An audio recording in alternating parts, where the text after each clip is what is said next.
What's up, everybody? Welcome to the 4040 Vision podcast. I'm your host, Khaled Abdallah, and I'm joined today by my fellow co-host, Salman Huck. And today's episode is about the NBA Finals. So we're not going to do a recap or anything like that. We're going to discuss the kind of cultural impact of the finals. We'll give our quick thoughts on what happened because it really was not that exciting of a finals.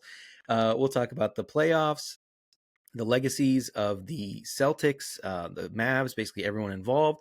We'll take a quick trip down memory lane and explore the Jays era, as they call it, the Jaylen Brown and Jayson Tatum era, year by year.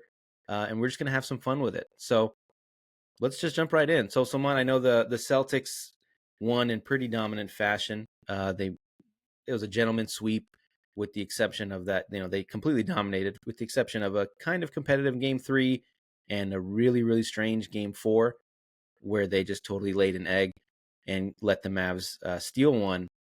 But aside from that, what was your kind of just lightning quick thoughts on the NBA Finals? Any major takes from there? I mean, not really. I think everyone kind of hoped, the Mavericks were going to push the Celtics. We get an exciting finals, right? For people who are not fans of either team, we were just like, we just want an exciting finals, and that didn't happen, unfortunately. The Mavericks just looked too damn tired to finish the finals here. That's what it looked like to me. Luka looked like he was like flamed out. Kyrie looked like he flamed out a little bit. And the Celtics had depth pieces. They looked fresh most of the time. Jaylen looked fresh. Jayson Tatum looked fresh for most of the series, right? Like these guys look fresh because they have depth, and they weren't burning the oil there. So I think that's kind of the biggest difference for me. And I mean, Boston was just way too talented for them to really be pushed by the Mavericks per se. But you saw the Mavericks push teams like the Thunder and things like that, right? Like just outright beat the Thunder. So you thought maybe they could push the Celtics here, but the Celtics are just too talented. Exactly. I think the matchup was just not in Dallas's favor. They were probably worn out from the dogfight that was the Western Conference. In general, they just didn't have enough talent. I mean, the guys that showed up the rest of the playoffs just disappeared. In the finals, it's not even a knock on Dallas. I think it's more of just a credit to Boston for being so dominant and putting the team that they had together where they were just better than Dallas, 1 through 7. Basically, I don't know how many players from Dallas would have started on Boston. I mean, you probably start Kyrie, obviously Luka, but that's really about it. I don't even know if the other guys would get minutes over some of the other guys that were playing regularly in Boston. So let's talk about that.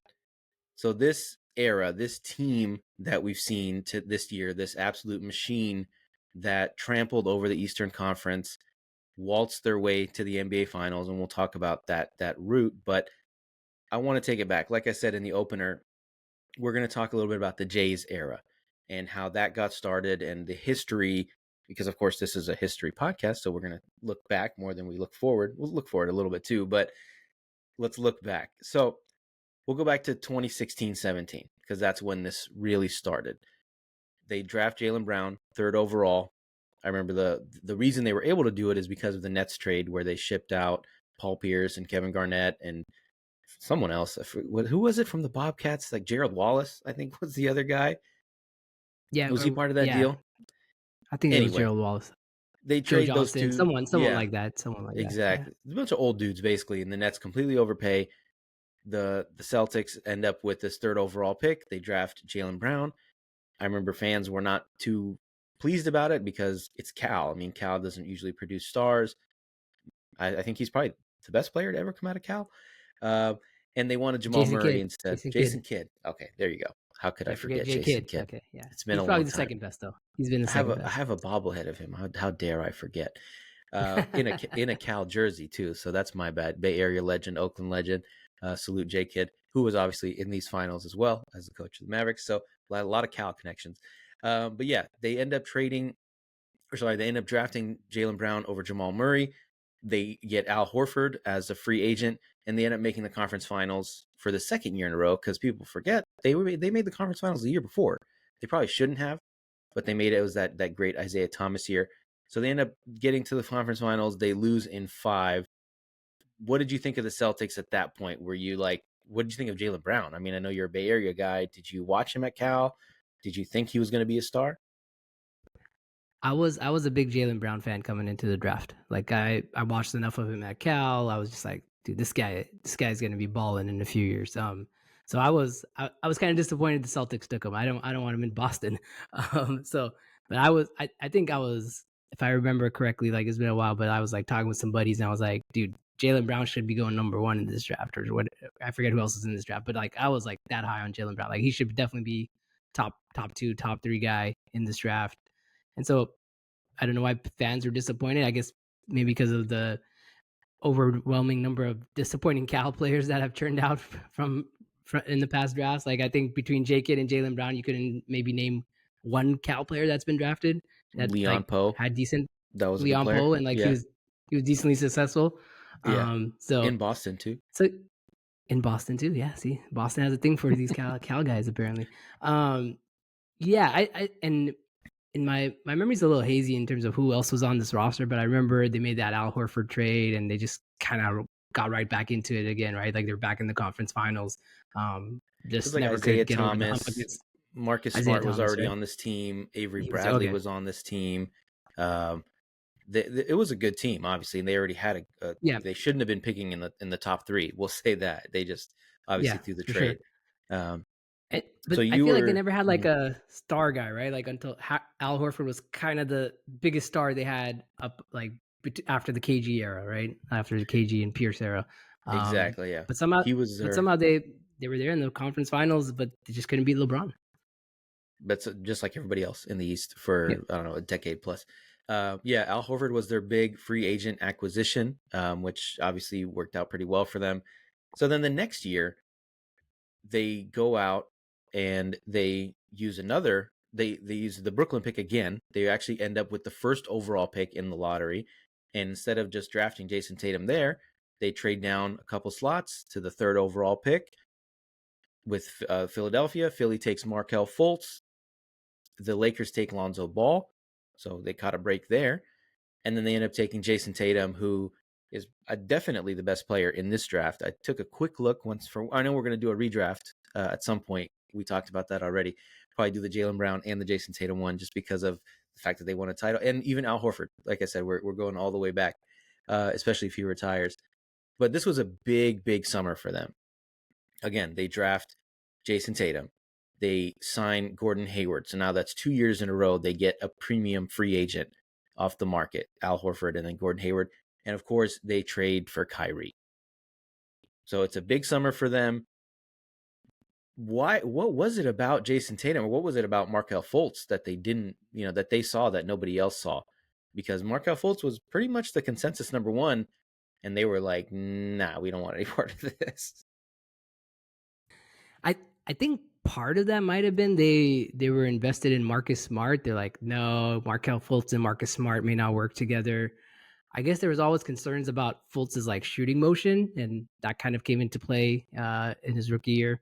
So there's always that concern with his like shot mechanics. So maybe they were like, hey, maybe he's not as good of a shooter, and we already have Marcus Smart who's not as good of a shooter. So maybe that's their thought process. I don't know. Maybe they did a deep dive into like Fultz and like they just didn't like what they saw. But I mean, on the surface, Fultz like by all accounts should have been the number one guy, and he was.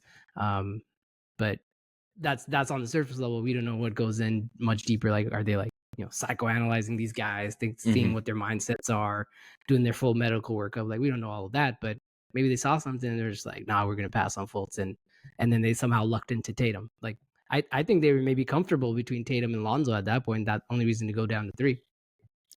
Yeah, and basically Lonzo goes to LA because of LeVar. He keeps lobbying over and over. My son's gonna be a Laker. I'm an LA guy. I want my son in LA. Lonzo played at UCLA. The pick made sense in the moment.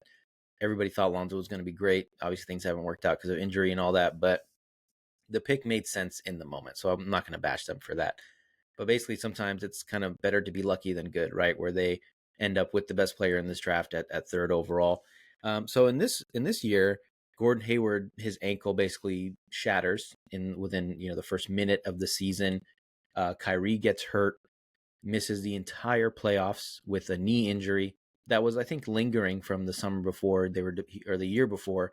Um, but they still get to the conference finals, and this time they lose in seven to the LeBron Cavs. So at this point, we're kind of like, whoa, what's going on here? What's brewing in Boston? This Jayson Tatum kid, he's a rookie. He's taken this team all the way to the conference finals. Jaylen Brown is still he's taken a little bit of a leap in his second year. Were you side eyeing the Celtics like, oh, are we about to see a dynasty being born out in Boston? uh, yeah, I mean, not maybe I wouldn't say dynasty, but I was like, oh man, this is a decently young team. They got Gordon Hayward. They just brought in Kyrie, like, and they got these two young studs that are coming up, then Tatum and Brown, and they have like a pretty good player in Al Horford. So it's definitely like, oh man, is Boston going to be trouble in the East? Like when LeBron decides to leave Cleveland, which he I think did shortly, or did right before this, right? And was he gone? LeBron was gone, right? At this point, LeBron had left. Right after the season. So this was the This last is the year last, that yeah. he was on the This is the Cavs, the last year, right? 17, Yeah. 18. Yeah.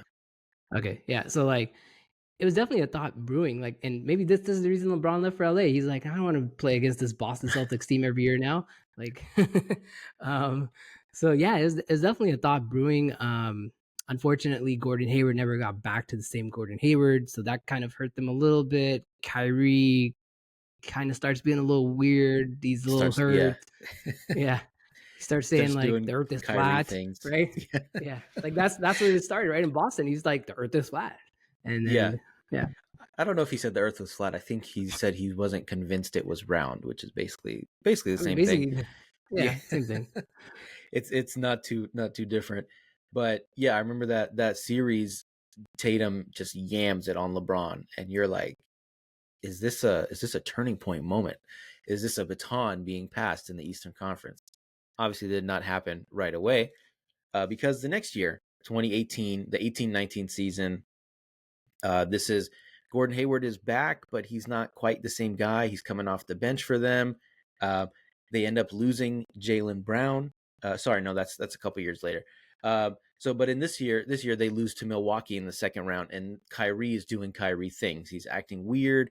He's making promises about coming back, but then he acts really weird in this series. He starts trying to guard Giannis. He's doing all kinds of things where you're like, okay, this is you know, things are kind of brewing here, and then brewing in a bad way, I should say, with Kyrie. And I remember that offseason, the big storyline was, were they going to trade for Kawhi Leonard?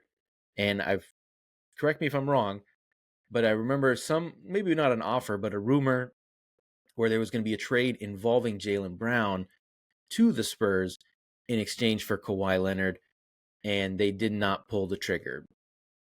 Do you think that was a real potential trade, or was it just smoke? I definitely heard that one as well, right? Like it was like they're offering up Jaylen Brown in any sort of trade, possibly, but maybe it was a little bit of smoke because Kawhi at this point super injured dude, right? Like he's missed like what is it like a year and a half of like he hasn't played, and so maybe they weren't offering up Jaylen Brown, and maybe that was just the Spurs trying to get some value out of Kawhi and be like, hey, we want Jaylen Brown. Maybe it's the Spurs asked, and maybe the Celtics say no because the Celtics are offering up Jaylen Brown. I don't think the Spurs are saying no. Like I think Jaylen Brown's the type of dude Popovich likes. He would have been all over that. Mm-hmm. Um, so I think it's probably the Celtics are like, no, we're not giving you Jaylen Brown. And I think a little bit of what happened with Kyrie, maybe the pressure of just being in Boston, being the like guy in Boston got to him a little bit, and maybe that's why he started doing all these weird things on and off the court. Um, and and, And that's and what I he don't know. wanted, ironically, right? Like That's that's what why he he wanted, left and then he's Cleveland. Yeah. like, yeah, and then he's like, nah, it turns out this ain't for me. I'm gonna force my way out of here, right? Like Kyrie's known to do those things. Him and Harden, right? They just do Mm-hmm. these weird things to get off teams, um, and so maybe that's like Kyrie was like, all right, if I just be super weird about this, Boston will ship me out, right? I don't have to be the number one guy. Like I don't have to say I quit on them. They just ship me out. Yeah, um, that's a fair theory. And then he ends up leaving that offseason. Um, and then it turns out that the the Raptors end up winning the finals that year. So people are looking at them like, hey, maybe you should have traded for Kawhi instead of keeping Jaylen Brown. And I think that's going to be a theme that we're going to see in the rest of the years here is they should have or could have pulled the trigger on a couple trades, but they end up not doing that. So the next year, This is 1920, so this is going into the bubble season. Before that, before we jump into that season, the other popular trade rumor, whatever, was them trading for Anthony Davis. And for all intents and purposes, the offer was out there. It was not quite official, but it was as close to official as possible. And then Anthony Davis and Clutch and all that basically put a pin in all that. They pop the balloon and say, we're not going to re-sign if you trade for us or for me. So don't do it. But do you think they should have just done that or they could have done that anyway and maybe convinced him to stick around with, the whole Boston mystique and all that other, stuff they talk about? I forget what exactly the trade offer was, but I think it involved Tatum, right? It involved Tatum going there. Probably. It has to be one of Yeah, those probably two guys. like Tatum, one of those two, if not both. Um, I don't know. I mean, as good as Anthony Davis is, I think he was just dead set on. I mean, Clutch was just dead set on him and LeBron getting together in LA. I don't know if the Lakers would have had cap space to sign him. So maybe you're like, hey, AD, come, we traded for you, come play in Boston, and like you make it to the finals or whatever. I mean, no one knew what COVID was going to happen, but he probably does resign because of COVID, right? Like he doesn't know what's going on after that. He's probably like, yeah, I'll just stay in Boston. Not a lot of teams are like signing free agents after COVID, after the bubble season. Mm-hmm. So all kinds of stuff could have happened. That's a good point. I do think AD, like they should have pulled the trigger if it wasn't both Jaylen and Tatum. If there's just one and some draft picks and maybe Marcus Smart, something like that, they should have pulled the trigger on that. AD is just like that talented of a guy that he could have just pushed him to the next level. Mm-hmm. But then again, like how much talent would they have given up, and would they have been the same team, right? Like let's say they traded Tatum, and let's say it was like maybe they had to give up Horford or something like that. Like I couldn't imagine playing AD and Horford together, right? That'd be too I slow think in this Horford was modern off the NBA. team at this point. I think he left after the 18-19 season. So, Oh, but they would did have he had to leave? give up. Okay. Yeah, they would have had to give up quite a bit because the Lakers gave up, Yeah. Lonzo, Ingram, bunch of Yeah. picks. Josh Hart Bunch was of in that picks. deal. They Josh Hart. Yeah. completely overpaid for AD. I mean, it ended up working out for them in the next season. But anyway, so 1920, it's another weird season for them in a way. It's a weird season for everybody because Kyrie leaves. He goes to Brooklyn. This is the year where they go to the bubble, so it's the bubble season, and they end up getting back to the Eastern Conference Finals. So this is I think the 3 out of 4 years they're making it to the conference finals. This time they lose to the Heat. So I don't think people probably don't bash them for this one. I think they were like, all right, we're still kind of ahead of schedule. The bubble's weird, blah blah blah. The Heat team was really good that year. They end up losing Dragic for the finals, and they lose Bam for a couple games in the finals. But this was a really good Heat team. They were stacked. Iguodala was on this team. I don't think we forgot about that. He's kind of the forgotten guy on that team. But yeah, I think that's fine for them. So they go into the next season. This is 2021, where you're like, okay, they made it to the conference finals. Let's see if they can take the leap. So, but instead, Jaylen Brown gets hurt before the playoffs. And then Jaylen Brown gets hurt before the playoffs. They end up losing to Kyrie and the Nets in the first round in 5 games. So at this point, are you thinking, okay, maybe we should blow it up? Or are you just like, all right, let's keep things rolling because Jaylen Brown got hurt and we'll just, keep things moving like that? Yeah, I mean, I think that's where like if like when I was looking at their season that year, that's what I was thinking. I was like, oh yeah, I mean, the Nets team was talented. KD, Kyrie was Harden here at this point. Harden was here. No, he wasn't here yet. Okay, but they're still they were still a good squad, right? And if KD doesn't get hurt or Kyrie Or maybe was Harden up, was on the team. Yeah, he was there. I'm sorry. he I'm was getting he things was he was mixed up. right. He was. Yeah, he came after that's when he made himself fat and he came over, right? Exactly. Yeah, okay. Yeah, that's what I'm thinking. So like they're a pretty good team. They might have even won the finals that year if they didn't have some injuries. But Jaylen Brown being hurt it's kind of a big deal. Um, but maybe you're like, hey, is Jaylen Brown really that good? Is he not? Is Tatum that good? Is he not? Like you're starting to question, right, how good these guys Mm-hmm. are. Should they be getting those super max contracts that are coming up here for them? And if I when we get to the next year, I mean, if it wasn't for this year, I don't think either one of them should have got any super max contracts. But if they, if they were like out again in the first round of the playoffs, you probably don't see a max contract for Jaylen, or you don't see a max contract for Tatum. Yeah, So they're kind of they get that tag of being the bridesmaids, never the bride. They're always in the conference finals, they're always in the mix. Like are you guys like the 2010s Pacers where you're just kind of hanging around, but you're never going to get over the hump because of LeBron, or this time it's Jimmy Butler who keeps beating them. So it's a repeat, and we get to see that again. But so 21-22, they get Al Horford back. Brad Stevens steps down, and Ime Udoka becomes the head coach. At some point, I believe mid-season, they trade for Derek White, which was a huge trade. Now, in the moment, didn't seem like that big of a deal. Uh, they finally get through the finals. Marcus Smart wins Defensive Player of the Year. I don't know if I mentioned that. They end up going up 2-1, and then they lose in 6. So they actually take another step by getting to the finals. They finally, overcome the Heat. Or I believe they beat the Heat in this. That's right. They beat the Heat in 7 to get to this game. So you're like, all right, we've slain the Jimmy Butler dragon. We're gonna win the finals, and then they run into an all-time performance by Steph Curry and Jordan Poole and Andrew Wiggins and a bunch of guys that you did not don't expect to mention Jordan ever. Poole, Colin. Don't say Jordan Poole's name in that Hey man, sentence. I was watching some highlights from the what was it, 22 straight points in game 6 it was, I think, and he was a big part of that. He was hitting threes all over the place. He was banking in threes, all kinds of crazy stuff. So it was just Fine, fine, fine. so maybe looking back at it, you're like, okay, they just ran into destiny. Basically, this Warriors team was a team of destiny. All these guys that have usually been hurt or not that good or just, kind of crazy, end up coming together, and they form this, not a super team quite, but basically it was just destiny. And Yeah. then Ime Udoka does some dirty things. He has an inappropriate relationship with a Celtic staffer. Some other stuff is rumored as well. Did you think at that point, is it over again?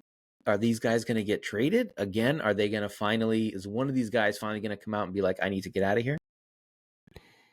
Honestly, I feel like people gave Udoka a lot of credit, but I felt like he just inherited a good team, so I wasn't like too worried that, coach is changing, things are not going to happen. Boston has shown, right? They got Brad Stevens. Brad Stevens is still there. He's going to pick a guy that's going to come in and still be a good coach.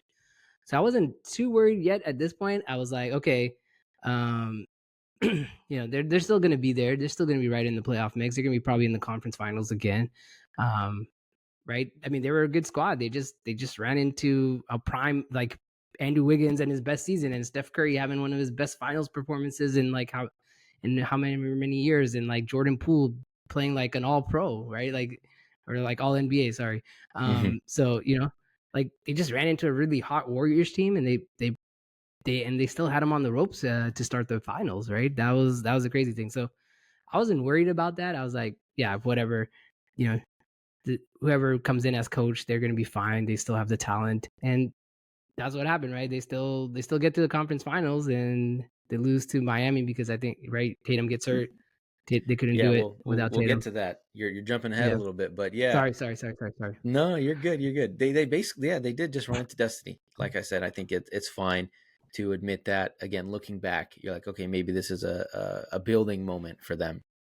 But just like you said, they end up, they get rid of Ime Udoka. They hire Joe Mazzulla, who was a young assistant. I think he's 2 or 3 years younger than Al Horford anyway. Um, and he's a weird dude, but the guys seemed to like him and they responded to him. And one of the main criticisms of this team was always they don't have a real point guard. They don't have someone that's going to distribute the ball, that's going to run the offense. So what do? They trade for Malcolm Brogdon, and they basically keep things moving, right? They're still just as good in the regular season. They're still a really good regular season team. And then they get to the conference finals. They go down 3-0 to Miami and then force a game 7. And just like you said, they fall short against Miami because of probably, they probably beat Miami if Tatum's healthy. I don't know. It was he like turns his ankle, in the first 5 minutes of the game, and he's never the same after I don't know that. if the dog and Jimmy Butler lets him lose a game 7. I don't know, Jimmy Butler. I mean, You I don't think know, he had a great game 7, but I don't think no, the he dog didn't. in him lets him lose. There was something about that. I felt like, I think it was game 5 when Derek White hit that game winner, like the last second game winner. I was like, oh, Boston's going to win the series. I was convinced, man. I had, you don't lose a game 7. I think it was at home too. Like, you don't lose a game 7 at home that often. Maybe these days the pendulum has swung back, to the away team. I think it's maybe a lot of pressure on the home team, but I was like, they're not going to lose a game 7 in Boston, and then obviously they did. So again, it was a big offseason for them. A lot of decisions to make. Do we pay Jaylen Brown? He's an all NBA guy. We're going to owe him a ton of money. And again, I think the theme here is stand pat, be patient, don't make any rash moves with what you have, at least. So what do?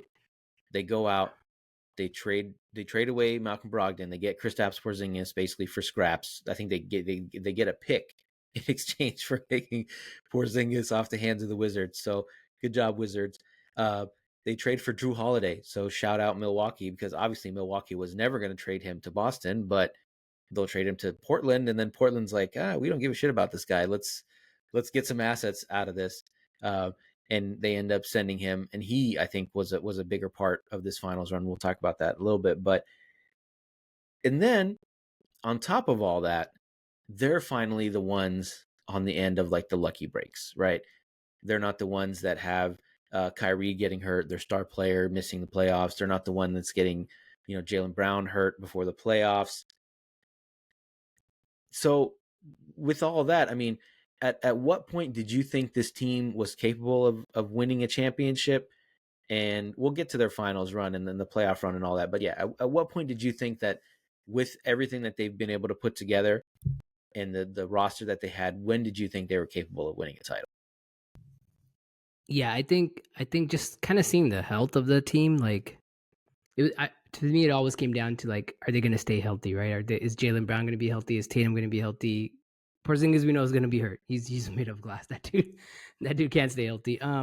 But Jrue Holiday, is he healthy? Are those three guys kind of healthy? Like once they made that trade for Jrue and KP, I was like, oh man, Boston's getting serious. They're starting to stack up, and they already had Derek White already in the mix, and he's flashing things. So um and Peyton Pritchard, like they had depth pieces already, kind of like bench guys that they could count on, and then they had KP and Jrue Holiday. I was like, oh man, once they added Jrue Holiday, I was like, Boston has a chance to win this. Like that's when that thought crept into the back of my mind. Oh man, they added Jrue Holiday, upgrade over Marcus Smart. Mm-hmm. He can defend, he can shoot, he can run the point. He can basically take pressure off Jaylen Brown and Jayson Tatum, right? When they need to.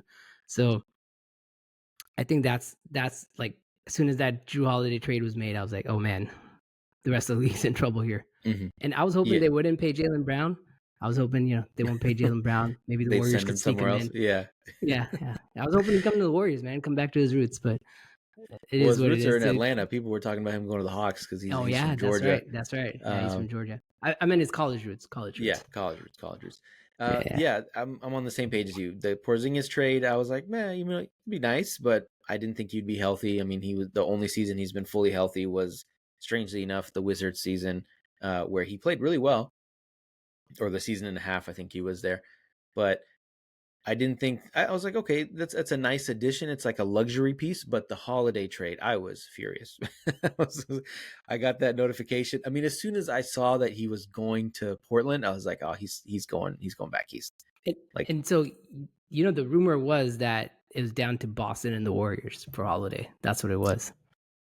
I mean, So they that probably just had a made it better hurt deal. more. That just made it hurt more, right? Like yeah. I do remember that. I mean, I've talked on this podcast about not being the biggest Jrue Holiday fan when he has the ball in his hands. I don't think he's like the best decision maker. Uh, there was too many games with Milwaukee where he had to be the second scoring option, and he's just not that guy. But when he's your fourth or fifth option, and some of these lineups for the Celtics, you're like, that's an amazing upgrade from Marcus Smart, especially with Marcus Smart and his hero ball, and he had like real like main character syndrome, where for some reason at the end of games the ball would just end up in his hands. I mean, even that Derek White game winner that I mentioned, it came off a rebound and from a Marcus Smart miss. So it was like this guy's always he thought he was the best player on the team and he acted like it and he took shots like it. And that was the big problem. So adding Jrue Holiday, who's the most unselfish, I don't even know if he's a star. I guess he's a star, but one of the most unselfish players in the league, high level players in the league. It's addition by subtraction, basically getting rid of Marcus Smart because they bring a lot of the same skill set on defense where they can guard just about anybody. They have a real like dogged mentality, but he's a better decision maker than Marcus Smart, and he's not selfish where he's like, I'm gonna put on the hero cape and I'm gonna take over this game. So I think we were on the same And page there. he's a better shooter than Marcus Smart was. Yeah, probably because he doesn't think he can take 10 threes a game. He he And he picks doesn't his shoot like spots. Draymond. He doesn't shoot like a mini Draymond Green, by the way. Let's just put it that way. Yeah, and if you look at his game log, there's a couple single digits in there, but at the same time there's a couple 20, 30 point games in there, and that's kind of the legacy of this team, I think. And we'll talk about the overall legacy, but in terms of their playoff run, they were incredibly dominant all regular season. They won 65 games, 64 games. They lost, I don't know, 3 games in the playoffs. They were all kind of fluky games. I know in 10 years, no one's going to care that all these other guys got hurt. But is it fair to poke some holes in their resume and say, well, all right, Embiid got hurt, so the Sixers were a 7 seed. Giannis got hurt, Dame got hurt. They didn't play those guys, but it obviously affects the playoff picture. And then on their side, Donovan Mitchell gets hurt. Half the Cavs roster is off the court by the end of the game. By the end of the series, Jimmy Butler doesn't play. Terry Rozier doesn't play. Tyrese Halliburton. There's just like 15 guys that got hurt that could have affected the playoff picture in the East. Is it fair to give them not criticize them, but can we take some points off their resume here in their title?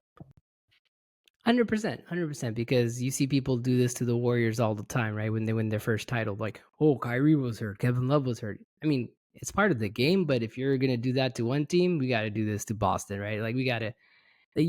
Boston had probably the easiest path ever to a finals, right? All these guys you talked about, Embiid's hurt, all these superstars are hurt, and they don't even have to face a single one. Like they even, I think, they get to the Pacers and Halliburton's hurt already. So like they didn't even have to play they didn't really have to play a superstar, like a fully healthy superstar, a fully healthy squad on any of the teams they played against, right? So that just makes your path easier. Mm-hmm.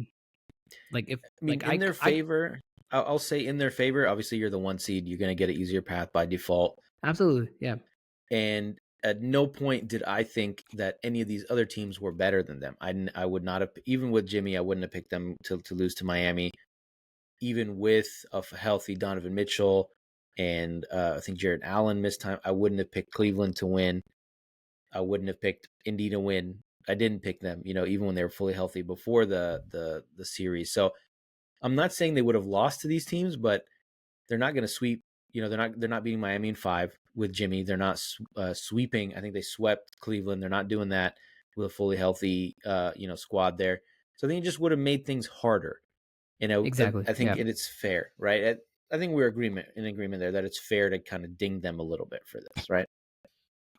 100%. It wasn't like oh, the Celtics are so dominant, nobody could stop them.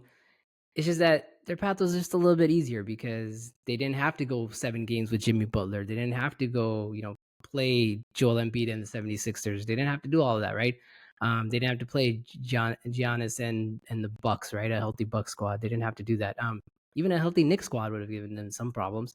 Maybe they don't lose, but like these are probably teams they're either playing in the conference finals or they're going 7 games with. Like it's not Indiana and a injured Tyrese Halliburton that they're playing Mm-hmm. in. So definitely, right? Like look at the path Luka and Kyrie had to take and versus the path Tatum and Brown had to take. They were like games where they were just chilling because they were up so much, right? So they got to take some games off Night in and the day. playoffs, and that's and they got to rest, man. That's huge when you get to the NBA Finals, right? The rest Mm-hmm. and the not playing as hard as against some teams. Exactly. I know some people were like, "Oh, Dallas is going to be sharper because they played these tough games and Boston does not." I was like, Nah, they've been resting a sweep and 2 5-game series. They've had a lot of games off between series. It's still a relatively young team. They have some older guys. They did it all, without Porzingis, who was always kind of a luxury player for them in the first place. He elevated them from good, really good, to potentially great. And I think he did make an impact in the first 2 games of the finals before he gets hurt. But he's a luxury player essentially at that point. They're still a really good team without him. So I think that the overall legacy, I want to say, not specifically.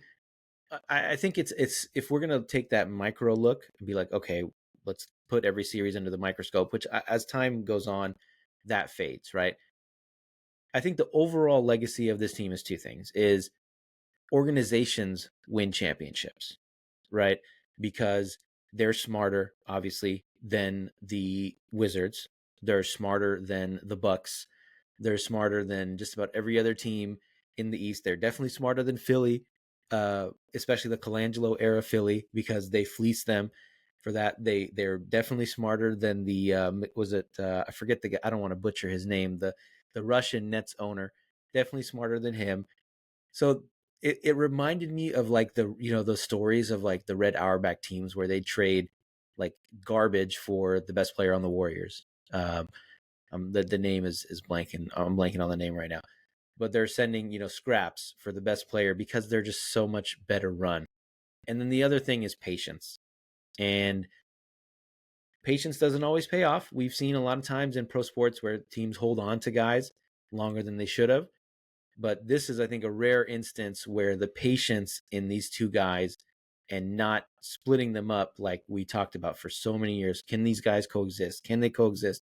Can they make the finals? Can they win the finals with these two guys?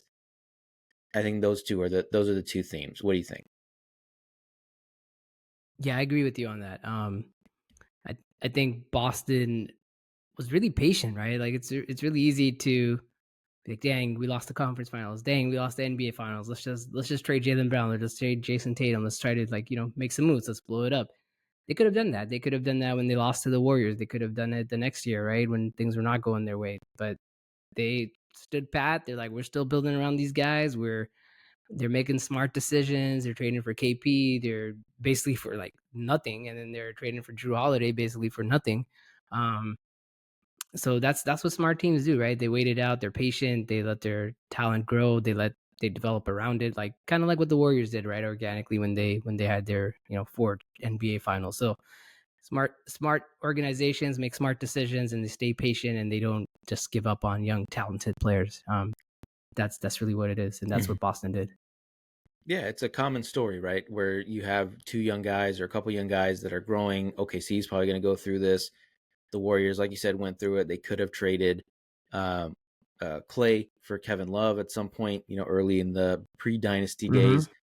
And I forgot to mention that before before KD went to the Suns, there was even talk about Jaylen Brown getting shipped to Brooklyn for Kevin Durant, and he supposedly got upset about the rumors and stuff. I don't know how seriously Boston pursued it, but it's just a And theme, right? and Is yeah, and this is the second time KD's tied to Boston, right? Like the summer That's before right. he comes to the Warriors, he's tied to Yep. Boston, right? Like so second time.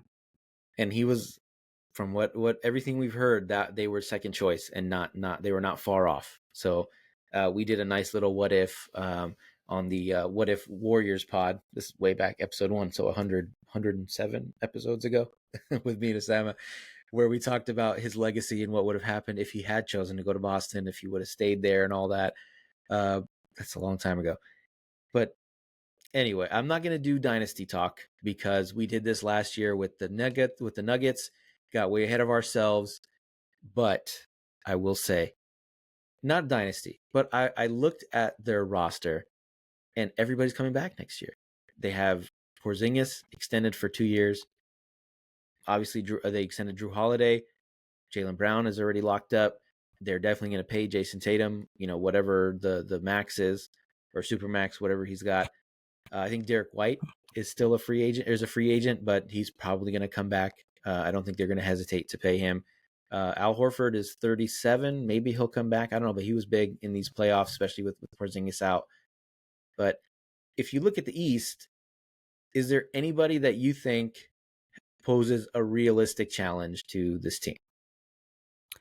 As currently constructed, as far as we know, before going into this offseason, probably Yeah, right not. now, Like today, what is it, June 18th or 20th? June 19th, June 20th, Yeah. whatever it is. Yeah. As rosters are currently constructed, obviously a lot's going to happen between now and A lot's gonna October, but happen. Yeah. yeah. Yes. I would say I don't think so. Maybe if Dame and Giannis figure it out, maybe the Bucks. Like, but that seems I don't know. Doc Rivers is the coach; they may never figure it out. So I'm not gonna count on that. Uh, maybe if the Knicks add someone like I think the Knicks maybe need to add one more talented player onto that roster where they could give Boston some fits because the Knicks are also decently deep. But they're just kind of missing that kind of next level superstar next to Jalen Brunson. Like OG Anobi, he's not quite there yet.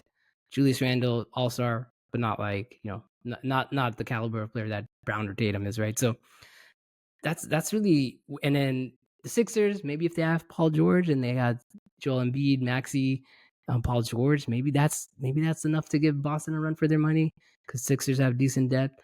Um, that's really it. Like, and these are all like scenarios that depend on them making actual moves. Like, if they don't make any Mhm. moves, I mean, you could probably easily see Boston repeat, but that depends on what happens in the West as well, right? Like, depends what the Mavs do, depends what the Thunder do, all those guys, kind of guys. But I mean, it's right now, it like, yeah, Boston probably repeating next year, right? As it stands now. At least the Eastern Conference champion. Yeah. Like you said, no one else in the East, as currently constructed, is going to pose a realistic threat to them for all the reasons that we've talked about. We talked about in our Eastern Conference retrospective. So it's just not. Again, everything is conditional and hypothetical. We'll see what happens on our. We'll talk about it on our next. Best case, worst case in October that we're going to do hopefully for the East, but as I'm sure if you go to Vegas, they're probably the prohibitive favorite to repeat at least again as on the Eastern Conference. And in the West, that's a whole other gauntlet. Who knows if they win the title if they play Minnesota, who matched up great with them in the regular season? Who knows if they win the title if they play Denver, who also has the players and tools and all that. And I think they swept them in the regular season, which is pretty rare. Given the fact that they won 65 games. So a lot of what ifs, but obviously on the West is the real threat. But of course, it sounds stupid to say, but they only have to play one Western Conference team in the playoffs. So they don't have to worry about all that. These guys get to, beat the hell out of each other and have a bunch of 7-game series. And then the Celtics, again, as things currently stand, they can waltz their way back. And I can't believe we didn't mention Indiana. I feel bad because they were the ones in They're the not, conference finals. and they're not really a threat, right? Like they have Halliburton, they have Siakam, but like they didn't look like a threat at all to Boston. Like Boston was like, we'll sweep you, but I don't know, I man. think That if was the they would have done toughest it with a series. healthy. I think they still would have done it with the healthy Halliburton. The Boston still would have kind of swept them, right? I don't know So if they I'm would have not. I swept mean, them. I don't know, I man. think so. I think so. I think so. But anyways, Indiana, yeah, okay, fine, maybe, but Indiana's still, I think, 2 or 3 pieces away from challenging Boston. Yeah, That's fair. Again, this is not a yeah. podcast about the Pacers, so we don't need to dive into that. I just wanted to give them some respect because we mentioned all these other teams. And things will change probably when we talk about it in October. Probably like Exactly, maybe we'll give exactly. them more respect then. We'll give them more respect then. I hope so. I hope so. So the Western Conference talk, that's a good segue. So I think we've buttoned things up for the Celtics. Congratulations on a wholly unremarkable title that will only be remarkable if it's the start of a dynasty. Otherwise, it's just like, oh, okay, good for you. You finally did it. Uh, nothing memorable about the finals or about the playoffs for them. I did want to ask you one question actually before we move on to the Mavs. Why don't people like Jayson Tatum? I have a theory. I want to hear your theory on why. Not, I guess he just doesn't inspire the same He, adoration as a lot of other stars in this league. What is you it know what it about him? is? You know what it is? What I feel it is? He's like this fake superstar. Like you saw, do you see these like did you see these like gifs of him like after the finals, like mimicking like KG, Kobe? Like, dude, don't you have like your own original thoughts? Like how you want to celebrate? Like that's what it like obviously people It's are like going a rehearsed. little harder. Yeah, it's like everything's rehearsed, everything's kind of fake, everything's kind of scripted, everything like the same reasons why people didn't like LeBron after his whole, not one, not two, right? When he went to Miami, right? The decision, right? People are like, what is this? This is like scripted crap. Um, Tatum's a good player. He's not, I don't know, like there's just something about his fakeness, he's still depending on Jaylen Brown a little bit, right, to get things done. He's not like he in his mind thinks he's elite, but I don't think the rest of the league is there. Like he's an elite level scorer, sure, but you still have tons of help, Jayson Tatum, to get to where you were, right? Like it's not like He's you're like 8 deep in Boston, right? Yeah. So okay, rehearsed. I think he's boring, and that's his He's boring. problem. Yeah, that too. He's just boring. Like he And doesn't do anything exciting. That's his right. I game, give you that too. his game is boring to me. It's either threes or he's driving to the lane, and it's just there's not much in between. There's not much flavor to his game. Everybody knows he's going to take those step back threes. He's probably shooting like 25% on those. And there's just I don't know. I mean, obviously he's a really good player. Is he great? I don't know. I can't get myself to say he's a great player. He's a very good player, all NBA talent, all-star, But now a you never see champion. the guy. You never see him in the highlight reels. You never see Jayson Tatum highlights, right? Like you're watching Sports Center. You never see Jayson Tatum in the top 10 with the play, like unless it's a step back game winning buzzer beater three, right? That's like he's not making plays off the dribble, like you said, right? It is a little boring. I give you that as well. It's In the my fakeness. mind, yeah, the rehearsed nature, it just that was not great. In my mind, the most memorable play of his career, again, I could be wrong because I'm not watching them every night, but to me, I'm not a casual NBA fan. I'm a casual Celtics, not even a Celtics fan. I'm a casual Celtics watcher. The most memorable play of his career to me is when he dunked on LeBron when he was a rookie in the conference finals, and this was Yeah, 8 years ago or whatever it was. yeah, So I don't know. I mean, it's not his fault. He's kind of bland. It yeah. just is what Even it is. you I don't know if you ever like look at his shoes, like the Tatum's. I'm like, they're just like the most boring looking shoe ever, too. Like I just don't get it. He just keeps putting them out, and they look the same. And then again, I mean, he comes out with weird colorways, but like the shoe just looks like a box. Like it just Okay, like it's just weird. it It's just weird. fits. Like even his shoes are It weird. fits Yeah, the personality. All right. Well, yeah, I don't feel bad for him, but it's just an interesting conversation. I think. So we'll wrap up talking about the Mavericks a little bit. I mean, obviously they had a brutal path to the finals. They beat a Celtics team in 6. They beat the Thunder also in 6, and then they beat the T Wolves in 6. So they didn't face a game 7, but they were all dogfights. All 3 of those series, took them some time to figure out the other team. And there's a lot more talent, obviously, on the East. They did benefit from a hurt Kawhi. Maybe they don't beat Denver, but that's not their problem. Denver should have handled business, against Minnesota. So whatever, it's not on them. What did this finals run do in your mind, for Kyrie's reputation as a player and Luka's reputation? We'll start with Kyrie and then go to Luka. So what about Kyrie? yeah. It definitely hurt Kyrie's reputation, right? He It basically hurt no his showed. reputation. Oh, I okay. are we talking just the finals? His playoff run definitely I'm talking about build up. everything. I'm talking about Okay, okay, the okay, whole okay. playoff, and then I mean The whole you playoffs can for sure. split it up Okay, if you okay, want. okay. Yeah, the whole playoffs. I think like the whole run through the playoffs. Like people are like, oh wow, Kyrie's back. He's resurgent. We're seeing old Kyrie back here. So that definitely like gave him like tons of like people like just putting him back up where he was before, right? Building him back up. I think the finals brought him back down a little, where he just kind of no shows for 3 games. He has one good game where they dominate, but it's like, where were you, Kyrie? Like, apparently Kyrie can't play at the Boston Arena anymore. Like, he just no shows there for whatever reason. So like now you got that chatter back. Well, Kyrie was good, but he kind of flamed out there at the end, right? Like that's always been kind of the knock on Kyrie since he's been away from LeBron, right? And it just happened again. So Inconsistency, just yeah, the mercurial nature of his mm-hmm. game and his personality. Uh, Yeah. yeah, I'm right there with you. So what about Luka? So Luka, yeah, I mean, definitely this whole run again up till the finals, like, oh wow, Luka is like the guy. He's just taking down teams by himself. I mean, that's kind of been the perception, right? Like he's taking teams down by himself, but really he had Kyrie. Like if Kyrie's not scoring 30, Luka's not winning either. Um, right? But but that's the perception he got built up. Like he should be like rightfully so. He's kind of put this Mavs team on his back, and then he kind of just like always the same knocks we get on Luka. Oh, he gets to the finals. Oh, Luka looks kind of out of shape. Luka looks kind of tired. Like what's going on with Luka, right? Like there's always been the knocks on him, and I mean, I don't know, and maybe this is just me. Like I felt like Luka put on like 10, 15 pounds between the Western Conference Finals and the NBA Finals. Like all that day off, he was just drinking, chugging Those beers 5 and like days, yeah. eating.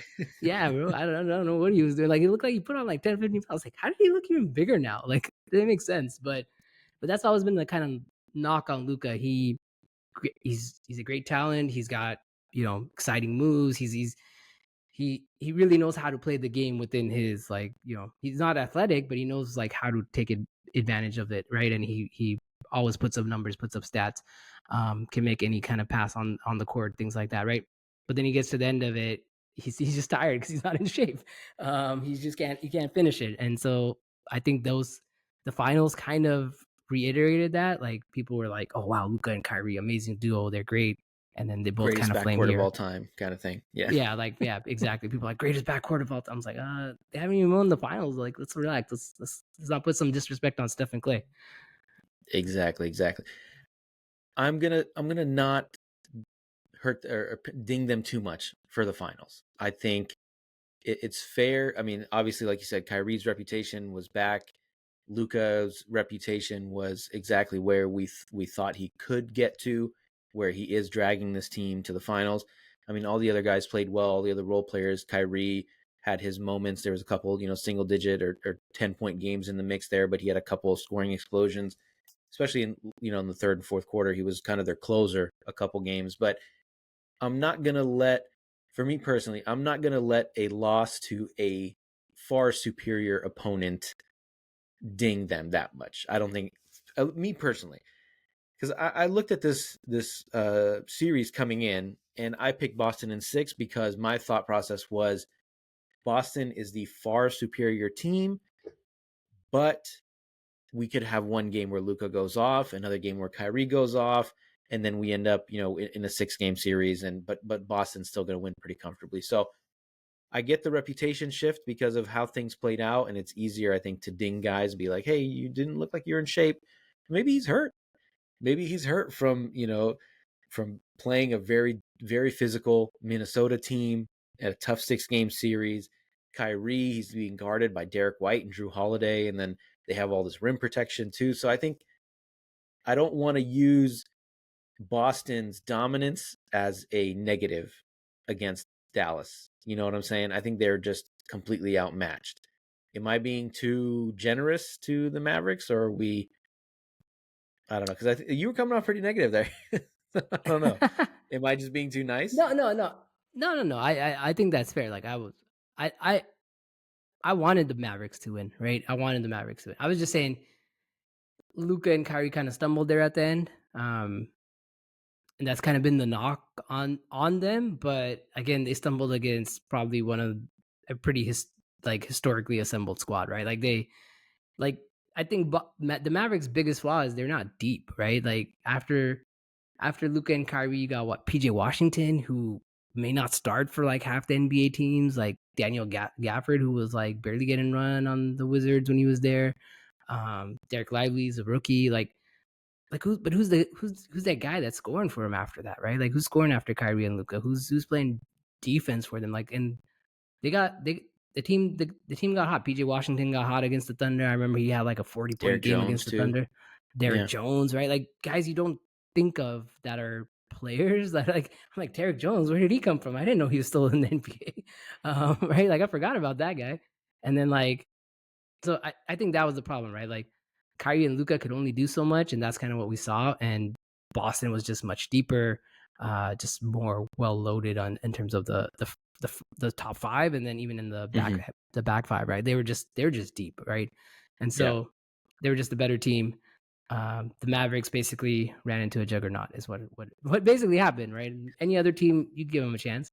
Um, but I think that's kind of builds next to what's next for Dallas is they got to figure it out right behind Kyrie and Luca, like Yeah. who's going to be there. Because you look at their contracts as well. So Kyrie's back until 2026. Luka obviously is still there for, I think, till 28. PJ Washington's back, Daniel Gafford, Derek Lively. So they have their core, so to speak, but I think instead of getting too technical about contracts and what they're going to do and all that, what are the chances that they are back in the finals next year? Throw a number out there. Whew. I want to say it's like 40%, maybe. That's higher than I thought. Okay. I mean, I'll give it to him. Like Luka could do this again. Kyrie could do this again. I'll give it to him without any changes. I could give him a 40%. They look like they were one of the best teams in the West, so I give it to him 40%. Yeah, I think as currently constructed, I was going to say like 25%.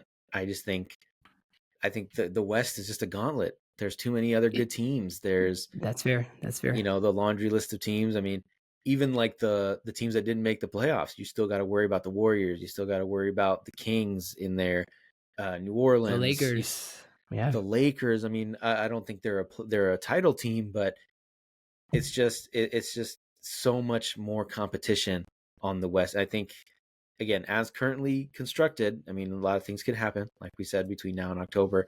I just 25% even seems generous. So maybe it's just kind of not a fluke run, but just like a miracle kind of run for Dallas. Yeah, I mean, definitely a little bit of that, but I would say that as currently constructed, right? I think their chances are higher, right? But once we kind of see what shakes out in the West, like it could be like 15%, 10%, right? Like we don't know. Like the Mavericks stay pat and do nothing, and this is their roster, and everyone else in the West is getting better. Yikes, right? Like, yeah, I think that's the hard part. And the West was already so tough, but they ran through it, man. Like I didn't expect them to beat the Thunder, and they somehow ran through the Thunder. I'm gonna give myself credit. I picked them to beat LA. I did pick them to beat the Thunder, but I wasn't like I thought the Thunder were too talented that they wouldn't lose. But again, them being a little young, maybe that's what led to it. But again, the Thunder are going to take a step forward next year for sure, right? And then we flip flopped. I think you picked them. I think you picked them to beat Minnesota, and I thought Minnesota was going to beat them. So something happened during the Thunder series where we flipped. I actually did like my picks. I actually had the Mavericks in the finals against the Knicks. That was like my original picks before the playoffs started. I did Knicks Mavericks finals.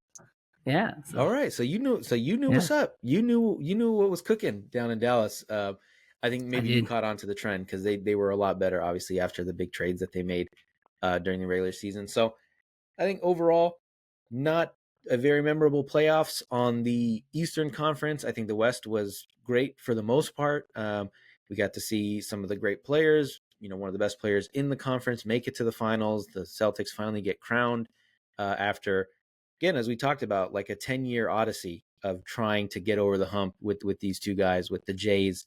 So the Jays era finally gets their championship. Again, as currently constructed, they are probably the prohibitive favorite to repeat, to definitely at least, repeat in the Eastern Conference. So again, we've said this like 100 times, but a lot can happen between now and October. Yes. But for now, Boston fans, congratulations. Nobody likes you. You guys are spoiled, but they deserve it. What else can we say? What else can you say? One last thing, Khalid. I hope Jayson Tatum becomes more interesting. He starts beefing with Jaylen Brown, and he does like a Kobe and Shaq beef with Jaylen Brown. That's what I hope is happening in the future for the Boston Celtics. That's not happening. It's too rehearsed, man. Everything's too polished. That's just him, man. He's too polished. He's too well prepared for all that. He's not going to give us any material. That's just not his style. Right. Then I hope Jaylen Brown starts that feud. Someone needs to start that feud. They need to start feuding and make them more interesting. All right, add some spice to the mix. So thank you guys. Appreciate you guys checking us out. Make sure to hit that subscribe button. Leave us a review wherever you're listening or watching this podcast. Make sure to follow us on all the major social media platforms at 4040 Vision Pod. Thanks, Lamont. Appreciate you, man.